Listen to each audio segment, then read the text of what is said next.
Welcome back to First Take. OG Anunoby is staying in New York. Sources tell our Adrian Wojnarowski that the free agent forward intends to sign a 5-year, $212 million contract to return to the Knicks. The deal includes a player option and a trade kicker. This, of course, is good news for New York, especially after acquiring Mikal Bridges. So the Big Apple got even sweeter following that acquisition of Bridges and the signing of Anunoby, as the New York Knicks are now tied with Denver and OKC for the second shortest odds to win next season's title on ESPN Bet. The Celtics remain heavy favorites to repeat. All right, Legs is back with us, as well as Kendrick Perkins. Tim, I'm going to start with you. Yeah. Who do you think is a team under the most pressure after the Knicks move? Clearly Philly. They've got a blank page. They've got a blank page. Look at right now what Philadelphia's salary components look like going into next season. You know who they got right now? They got Joel Embiid locked up. Obviously, they're going to re-sign Tyrese Maxey to a max deal, and Ricky Council. That's it, folks. That's all they got. So they've got a blank page. They've got, I think, for me, undoubtedly the single most dominant scoring force in the league in Joel Embiid. A guy next to him that went from potential star to emerging star to just star in Tyrese Maxey. You got a coach in there now that everybody regards as one of the brightest minds in the game. You've got a lot of flexibility here in what you want to do with your money, where you're going to spend it. And Paul George is a name that keeps coming up. And look, I know there's some things about Paul George that I have question marks about as well.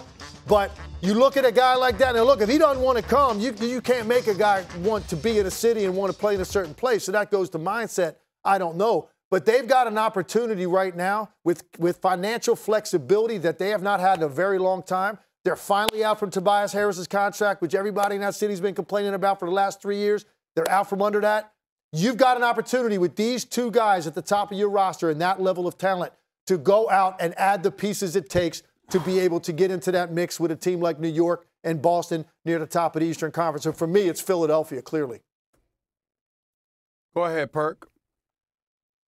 I'm with Legs. I'm with Legs on this. Daryl Morey, you are on the clock, especially when you're talking about Joel Embiid and his injury history, right? Like, you got to maximize this. You got to make sure you put the necessary pieces around him to contend. I understand you, right? You had the Milwaukee Bucks out there, but they won a championship in the last 5 years.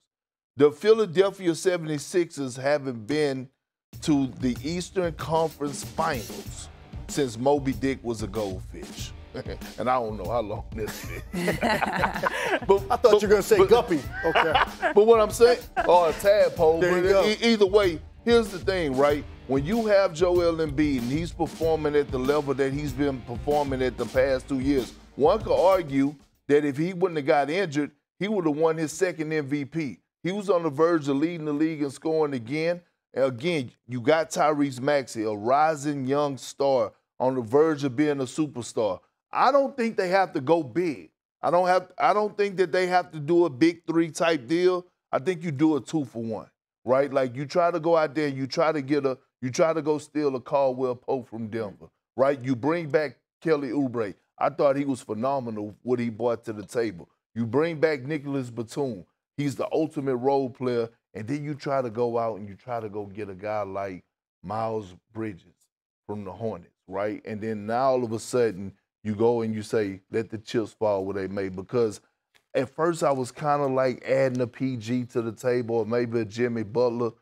But you don't want to take away from the growth of Tyrese Maxey. And what he showed against the New York Knicks, although they lost, he showed that he's capable of performing on the big stage and doing big things. But then on top of that, if you don't get it done, who's to say Joel Embiid is committed to Philly long term, right? You done lost Ben Simmons, when you done lost James Harden. Like, you got to get it right. You got to put the pieces around Joel Embiid. He's been loyal. He's been faithful. He's had the team back. Daryl Morey is on the clock. I agreed with everything you said but the Jimmy Butler part. I would tell you if the Philadelphia 76ers had an opportunity to get Jimmy Butler, you damn sure should, because Joel Embiid loves that brother. And if there's one reason why Joel Embiid would want to stay in Philadelphia, it would be Jimmy Butler. He never wanted to lose Jimmy Butler to begin with, so we have to pay attention to that.